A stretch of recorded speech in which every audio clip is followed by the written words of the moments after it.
അച്ഛാ,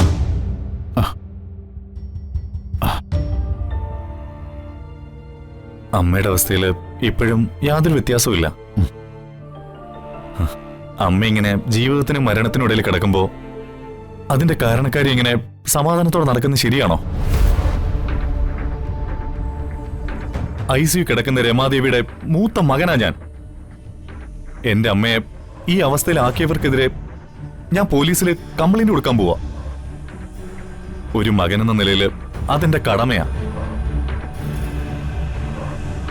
എന്റെ അമ്മയോട് ഇത്രയും വലിയ ചതി ചെയ്തവളെ എനിക്ക് വെറുതെ വിടാൻ പറ്റില്ല.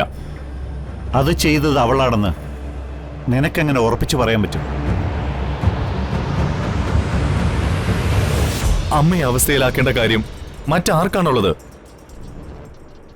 എന്നാ എനിക്ക് തോന്നിയ ഒരു കാര്യം ഞാൻ പറയട്ടെ. ആ ചിന്നു നിരപരാധിയാണെന്ന് മാത്രം അച്ഛൻ പറയാതിരുന്നാ മതി. അങ്ങനെ ഞാൻ പറയില്ല.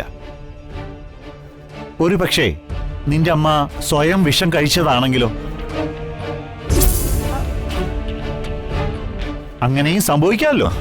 അമ്മ എന്തിനങ്ങനെ ചെയ്യണം?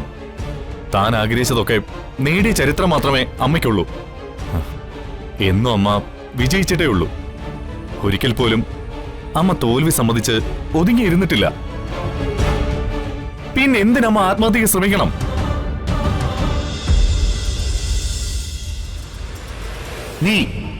നീ കാരണം നിന്റെ അമ്മ ജീവിതത്തില് ഒരാള് കാരണേ തോറ്റിട്ടുള്ളൂ. അത് അവള് ഏറ്റവും കൂടുതൽ സ്നേഹവും വാത്സല്യവും തന്നു വളർത്തിയ നീ കാരണോ? ഞാൻ ഏതു കാര്യത്തിനും അമ്മയുടെ കൂടെ നിന്നിട്ടല്ലേ ഉള്ളൂ. ഞാനിപ്പോ അമ്മയെ തോൽപ്പിച്ചു എന്നാണോ അച്ഛൻ ഈ പറയുന്നേ? അതെ.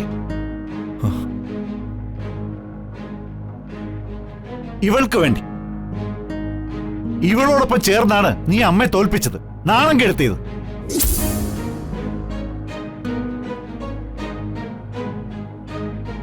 നിന്റെ അമ്മയ്ക്ക് വിഷമേൽക്കുന്നതിന് തൊട്ടു മുൻപ് നീയും നിന്റെ ഭാര്യയും കൂടി അവളെ കാണാൻ പോയിരുന്നോ? അതിനുശേഷം അവൾ വല്ലാതെ അസ്വസ്ഥയായിരുന്നു. നിന്റെ ഭാര്യയ്ക്ക് നാട്ടുകാരുടെ മുന്നിൽ അംഗീകാരം കിട്ടാൻ വേണ്ടി ആർഭാടമായ ഒരു ഫംഗ്ഷൻ നമ്മുടെ വീട്ടിൽ നടത്തണമെന്ന് നീ ആവശ്യപ്പെട്ടില്ലേ? അമ്മ അതിന് വഴങ്ങിയില്ലെങ്കിൽ നിന്റെ ഭാര്യയോടൊപ്പം നമ്മുടെ വീട്ടിൽ നിന്ന് ഇറങ്ങിപ്പോകും എന്ന് നീ ഭീഷണിപ്പെടുത്തിയില്ലേ?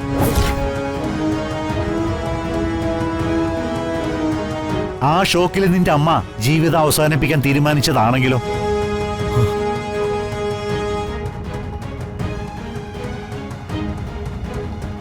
മോനെ, ആർക്കും ആരെ വേണമെങ്കിലും സംശയിക്കാം. ആ സംശയങ്ങൾ ബലപ്പെടുത്താൻ കഥകൾ മെനയാം. ചിന്നുവിനെ കൊടുക്കാനായി നീയും നിന്റെ ഭാര്യയും കൂടി കഥയുണ്ടാക്കിയപ്പോ നിങ്ങളെ കൊടുക്കാൻ ഇതുപോലൊരു കഥ അവളും ഉണ്ടാക്കിയാലോ? ഒരു തെറ്റും ചെയ്യാത്ത ചിന്നുവിനെ പ്രതിയാക്കാൻ വേണ്ടി നീ നിന്റെ കെട്ടിയോളും കൂടി ആലോചിക്കുന്ന സമയത്ത് മരണത്തോട് മല്ലടിച്ച് കിടക്കുന്ന നിന്റെ അമ്മയ്ക്ക് വേണ്ടി ഈശ്വരനോട് പ്രാർത്ഥിക്കും. അച്ഛാ, ഇറങ്ങി പോടാ.